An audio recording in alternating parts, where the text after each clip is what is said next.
Welcome to our third week of our Advent series on the mothers of the Messiah. We're going through Matthew 1, which tells Jesus' genealogy.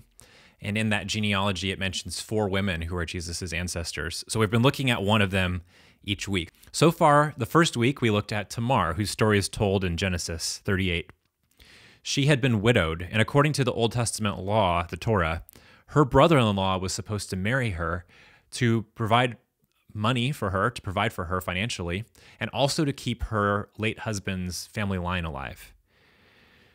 But her brother-in-law and her father-in-law did not fulfill their duty. Her father-in-law was Judah, so she ended up posing as a prostitute to get pregnant by her father-in-law Judah.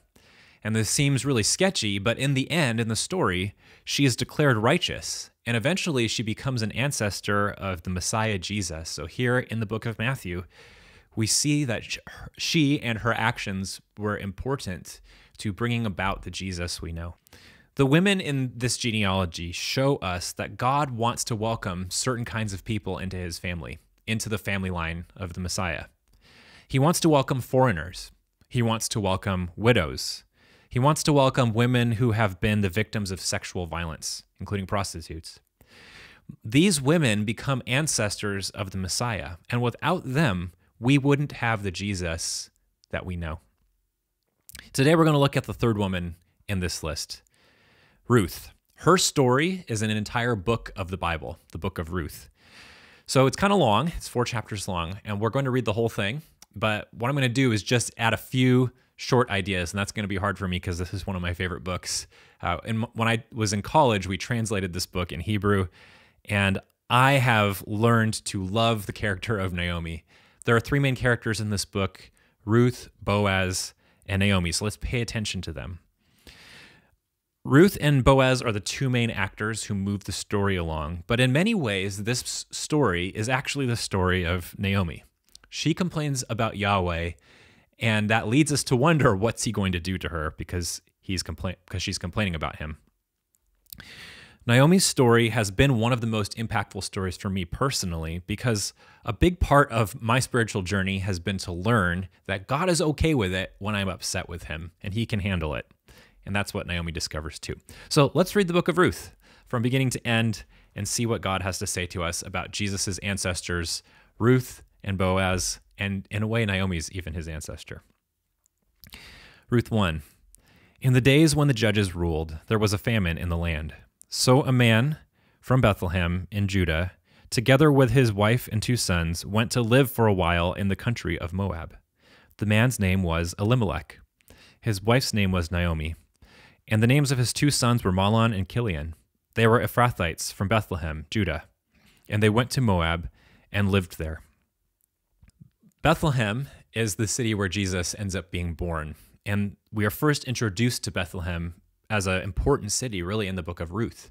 Bethlehem is the city where this man Elimelek is from.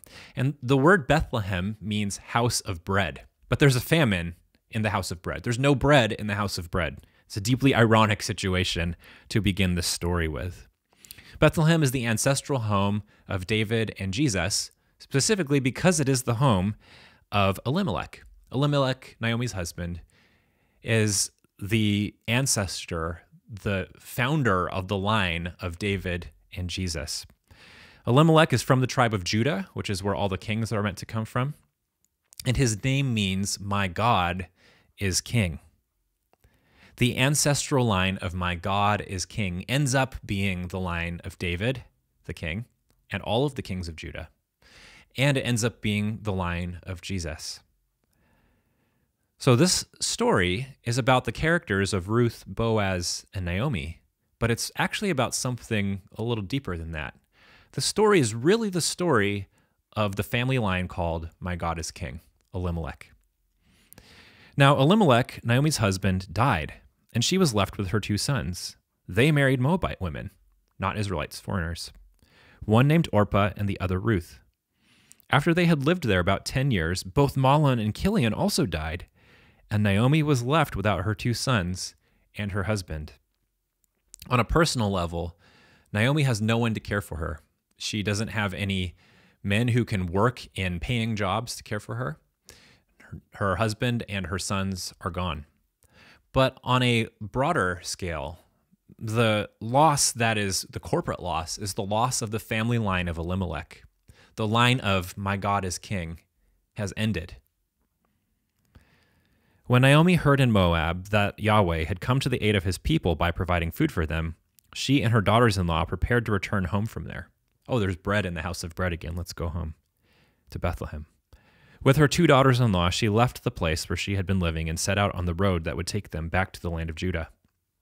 Then Naomi said to her daughters-in-law, "Go back, each of you, to your mother's home. May Yahweh show you kindness as you have shown kindness to your dead husbands and to me. May Yahweh grant that each of you will find rest in the home of another husband." Then she kissed them goodbye, and they wept aloud and said to her, "We will go back with you to your people, to your ethnicity, your family." But Naomi said, "Return home, my daughters. Why would you come with me? Am I going to have any more sons who could become your husbands? Return home, my daughters. I am too old to have another husband. Even if I thought there was still hope for me, even if I had a husband tonight and then gave birth to sons, would you wait until they grew up? Would you remain unmarried for them? No, my daughters, it is more bitter for me than for you, because Yahweh's hand has turned against me." At this, they wept aloud again. Then Orpah kissed her mother-in-law goodbye, but Ruth clung to her. "Look," said Naomi, "your sister-in-law is going back to her people and her gods. Go back with her."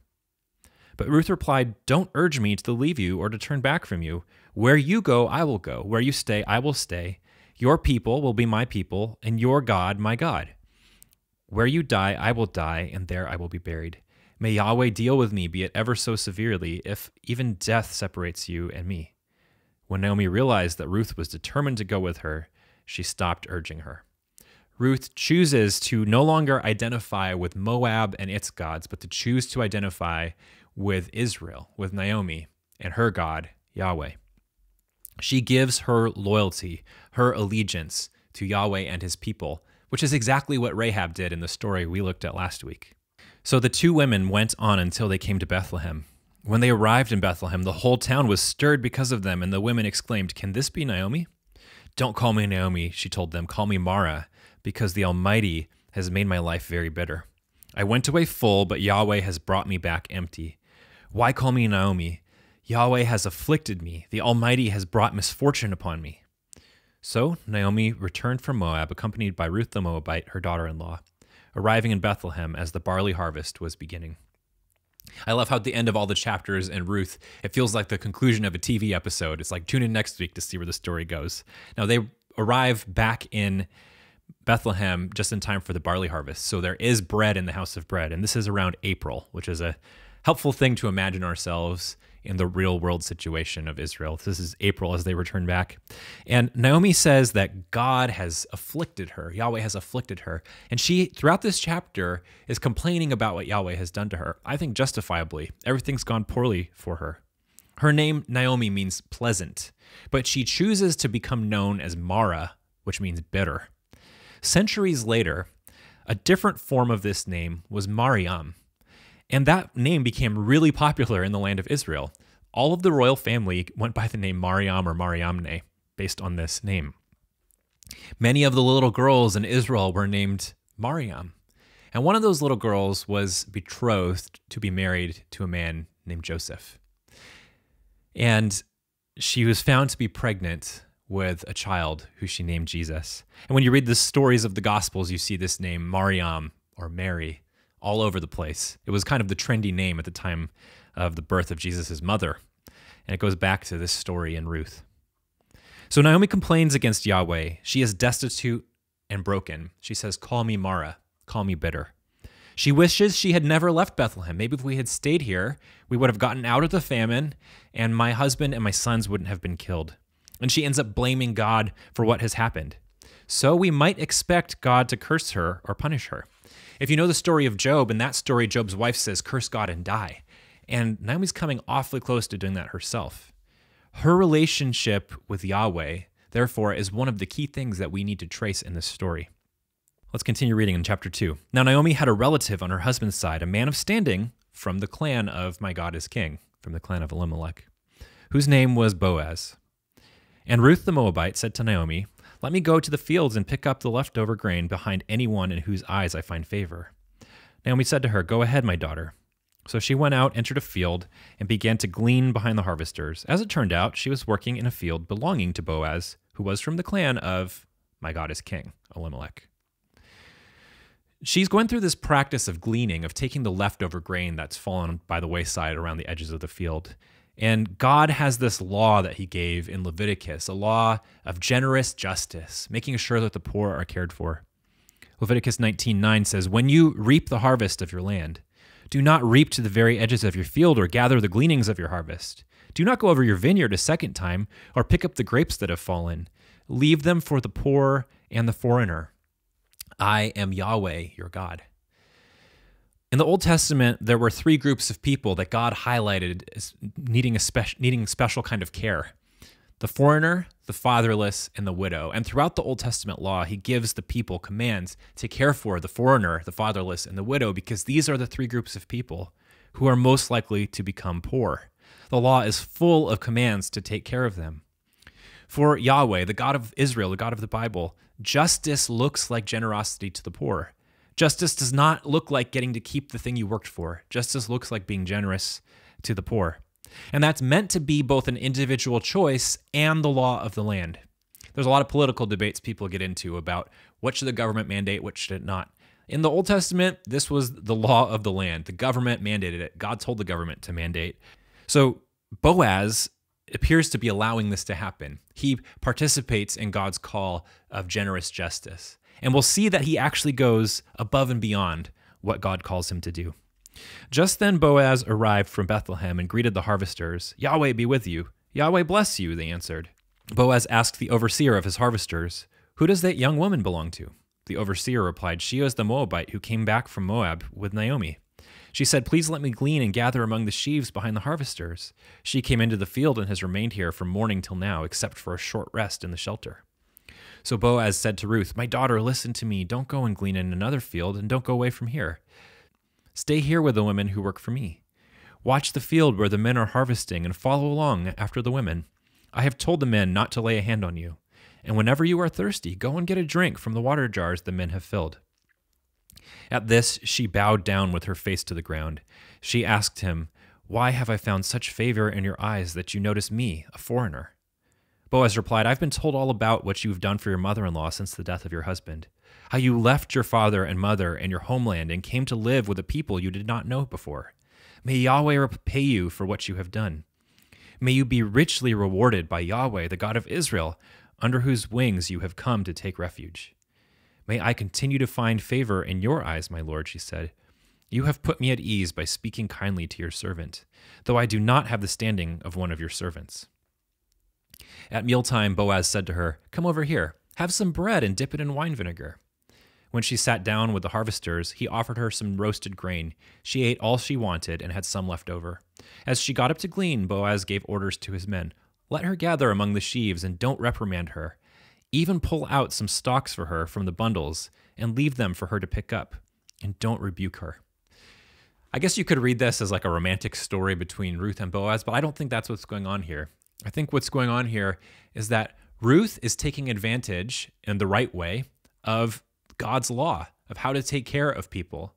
And Boaz is doing his duty as a person of Israel, as a part of the people of God. He is practicing the generous justice of God.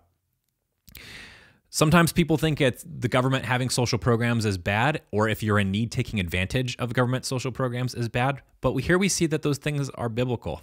God has established a way of caring for the poor that is part of the law. And Ruth taking advantage of that is biblical. But Boaz doesn't just do what the government mandates. Boaz goes above and beyond that. He gives extra good food to Ruth. He makes sure that they allow extra to fall on the ground for her.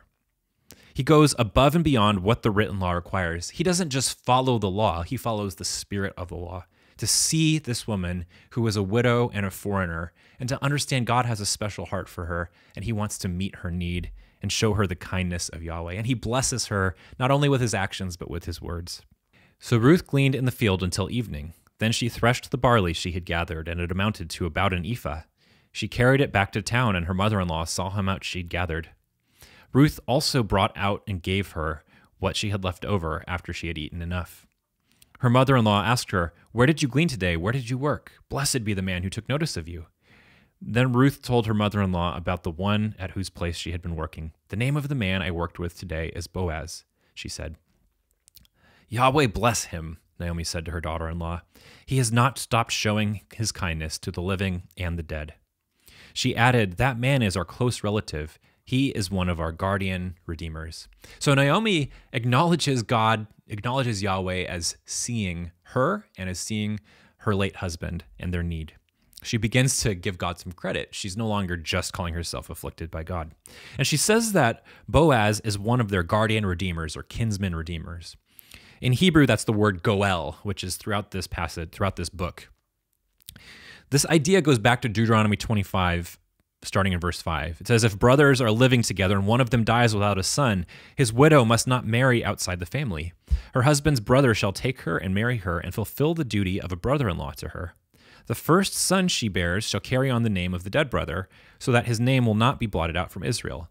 That brother-in-law will provide a son who can now provide for the woman who is widowed, and then she will be able to be part of receiving the inheritance from her father-in-law, and the family line of the man who died will continue.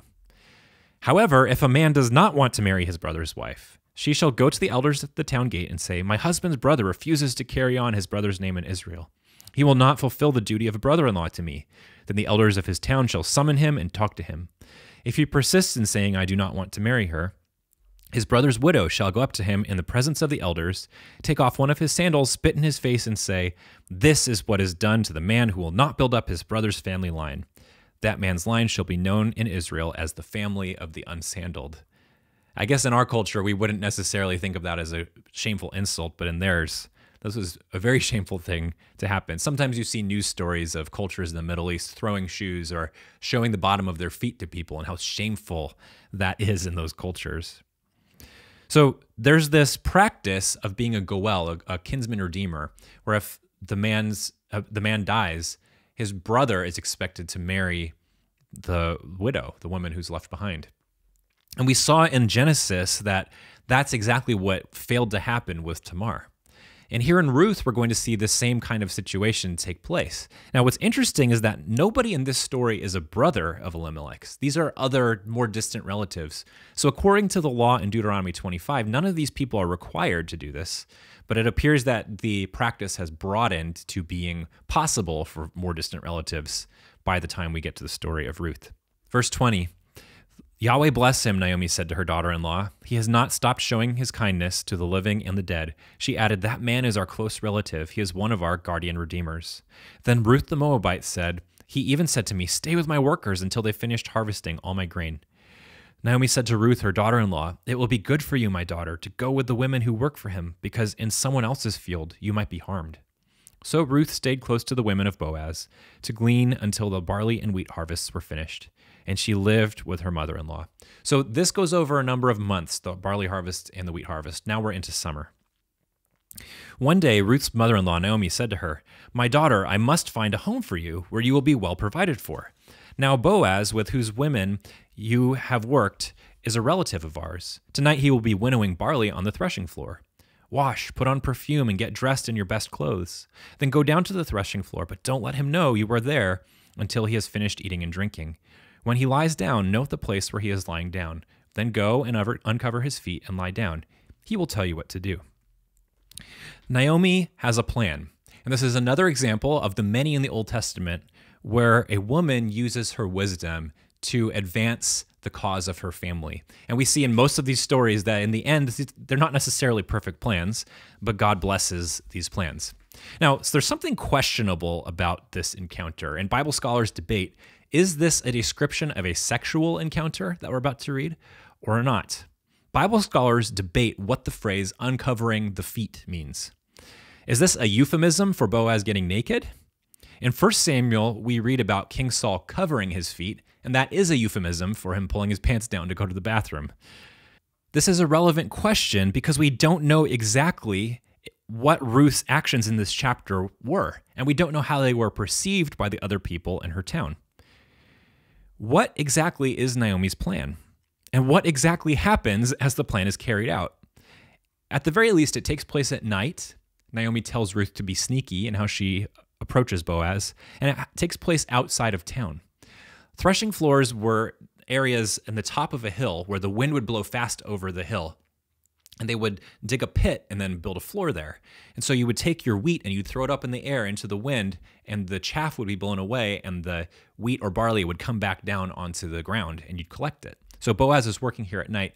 As we live in an area with a climate and a topography very similar to Israel, we all know how windy it can get over the hills in the summer.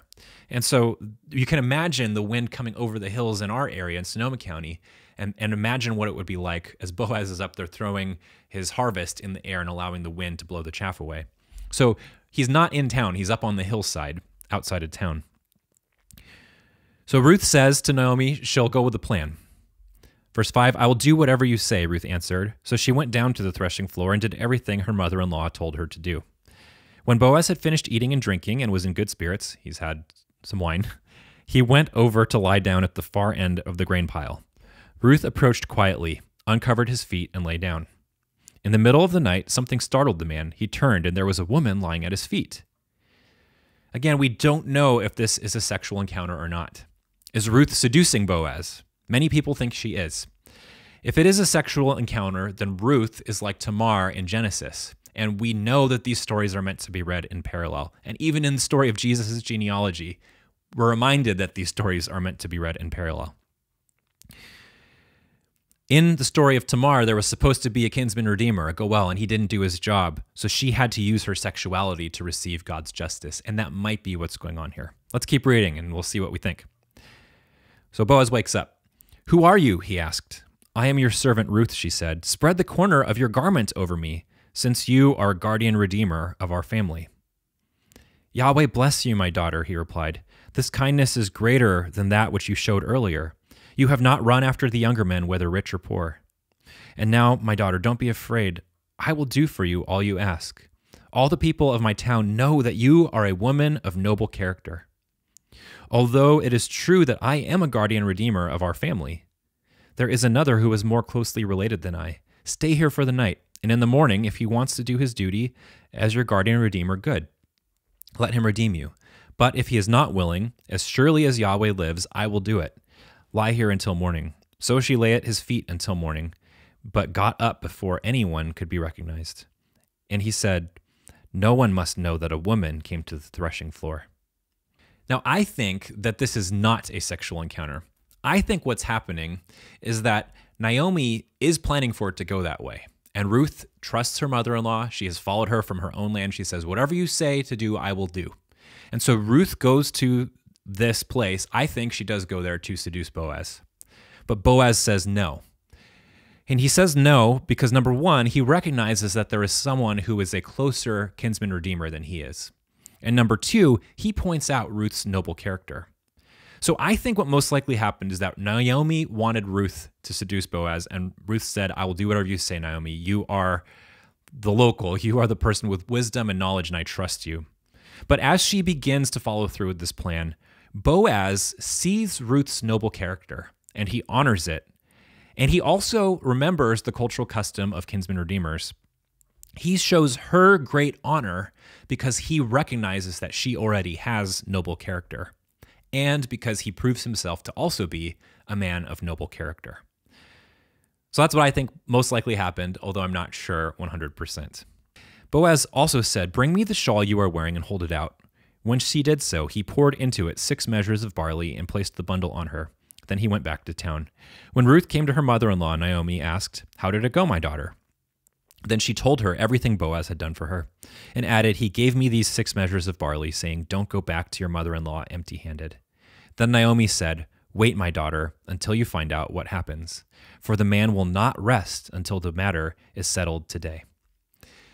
I think what's happening in this chapter is that Boaz is showing us what Judah should have done, what his ancestor Judah should have done in Genesis 38. Judah did not fulfill the duty of a kinsman redeemer to his daughter-in-law, Tamar, and then she had to use sexuality to get what she needed. And I think Ruth is following the same footsteps as Tamar. But Boaz is not like Judah. He is not like his ancestor. He is a man of character who sees Ruth as a woman of character. And so he says, I will do the right thing to serve you. And so what that shows us is that David, King David, is descended from a part of the tribe of Judah that is more honorable than the rest of the tribe of Judah. And eventually we'll see that Jesus is also descended from this line, this family of Boaz and Elimelek. Chapter 4. Meanwhile, Boaz went up to the town gate and sat down there just as the guardian redeemer he had mentioned came along. Boaz said, "Come over here, my friend, and sit down." So he went over and sat down. Boaz took 10 of the elders of the town and said, "Sit here," and they did so. Then he said to the guardian redeemer, "Naomi, who has come back from Moab, is selling the piece of land that belonged to our relative Elimelek. I thought I should bring the matter to your attention and suggest that you buy it in the presence of those seated here and in the presence of the elders of my people. If you will redeem it, do so. But if you will not, tell me so I will know. For no one has the right to do it except you, and I am next in line." "I will redeem it," he said. So Boaz advertises, hey, there's some property that you can buy. This would care for Naomi, but it would also help this man to have his own property, his own wealth. Then Boaz said, "On the day you buy the land from Naomi, you also acquire Ruth the Moabite, the dead man's widow, in order to maintain the name of the dead with his property." At this, the guardian redeemer said, "Then I cannot redeem it because I might endanger my own estate. You redeem it yourself. I cannot do it." And so he ends up taking making the same choice that Onan and Judah made back in Genesis 38. They say, I can't endanger my own legacy to meet the need of this woman who's died. Verse 7, now in earlier times in Israel, for the redemption and transfer of property to become final, one party took off his sandal and gave it to the other. This was the method of legalizing transactions in Israel. So the guardian redeemer said to Boaz, "Buy it yourself," and he removed his sandal. So he's now the family of the unsandaled one that we read about in Deuteronomy 25. Then Boaz announced to the elders and all the people, "Today you are witnesses that I have bought from Naomi all the property of Elimelek, Kilion, and Mahlon. I have also acquired Ruth the Moabite, Mahlon's widow, as my wife, in order to maintain the name of the dead with his property, so that his name will not disappear from among his family or from his hometown. Today you are witnesses." The purpose of this story is not actually about the individual characters of Ruth or Naomi or Boaz. The story is ultimately about the family line of Elimelek, the line of "my God is king." That seems really strange to us who live in an individualistic society, but that's ultimately what this story is about. Now, in doing that, God also blesses the individual characters, and that's really important as well. First, Boaz and Ruth receive the blessings of the people, and they also get to marry each other. They are both people of high character. Verse 11, then the elders and all the people at the gate said, "We are witnesses. May Yahweh make the woman who is coming into your home like Rachel and Leah, who together built up the family of Israel. May you have standing in Ephrathah and be famous in Bethlehem. Through the offspring Yahweh gives you by this young woman, may your family be like that of Perez, whom Tamar bore to Judah." These people are blessed. So Boaz took Ruth, and she became his wife. When he made love to her, Yahweh enabled her to conceive, and she gave birth to a son. God does bless Ruth and Boaz, and the people point them out as the family of Israel, the people of God. And this prophecy, this blessing, points towards the town of Bethlehem. So when we read the story, the genealogy of Jesus in Matthew 1, that's what it's all about, the family of God and the city of Bethlehem. But what's interesting is the final blessing in this story is not received by Ruth and Boaz. It's received by Naomi. The women said to Naomi, "Praise be to Yahweh, who this day has not left you without a guardian redeemer. May he become famous throughout Israel. He will renew your life and sustain you in your old age. For your daughter-in-law, who loves you and who is better to you than 7 sons, has given him birth." Then Naomi took the child in her arms and cared for him. The women living there said, "Naomi has a son," and they named him Obed. I think Naomi is truly the main character of this story, and her story over the years has been one of the most important stories to me. Like Naomi, I have struggled with having children as our family has dealt with infertility, and then we have had foster kids who have been a part of our family for a time and then have left. And sometimes those losses have led to these moments of dark bitterness towards God, where I have thought, "God, why are you letting this happen?" And I've been angry with God.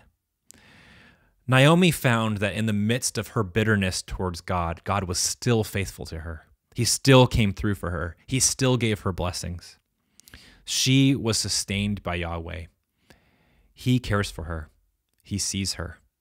And that story has really resonated with my experience, and I hope that it resonates with your experience, that when you feel like God is distant, that you are willing to be honest about it. God's big enough to handle it, and he will remain faithful to you even when you're upset with him. So Ruth and Boaz are blessed. Next, Naomi's blessed. But again, finally, it ends with the story of the family line. Naomi has a son, and they named him Obed. He was the father of Jesse, the father of David. This then is the line of Perez. Perez was the father of Hezron, Hezron the father of Ram, Ram the father of Amminadab, Amminadab the father of Nahshon, Nahshon the father of Salmon, Salmon the father of Boaz, Boaz the father of Obed, Obed the father of Jesse, and Jesse the father of David. This story is ultimately tied to King David, and the story is placed in the Bible where it is between Judges and Samuel because it's meant to show how righteous King David's ancestors were, especially in contrast to how wicked King Saul's ancestors were. In the book of Judges, King Saul's ancestors are tied to the name Elimelek, and Elimelek means my dad is king. He was an awful character who did a lot of bad things. In contrast, David comes from the family line of Elimelek, my God is king. So Saul's family is rooted in nepotism and bad things, and David's family is rooted in this recognition that God is our ultimate king. Without the actions of Naomi and Ruth, the my God is king family would have died. We would not have received the kingly line of David. And Matthew 1 shows us that without these ancestors, Naomi, Ruth, and Boaz, we would not have the Jesus that we know. So, who is included in Jesus' family? Ruth, a foreigner and widow, is included in Jesus' family. She's the source of King Jesus. Without her, we don't get King Jesus. Naomi, someone who was honest in her complaint against God, she is included in the family of Jesus. Without her, we don't get King Jesus. And Boaz, who is this man who is faithful to God's law of generous justice, he is included in the family of King Jesus. Without that generous justice, we don't get the King Jesus we know. Their DNA is in the blood of Jesus.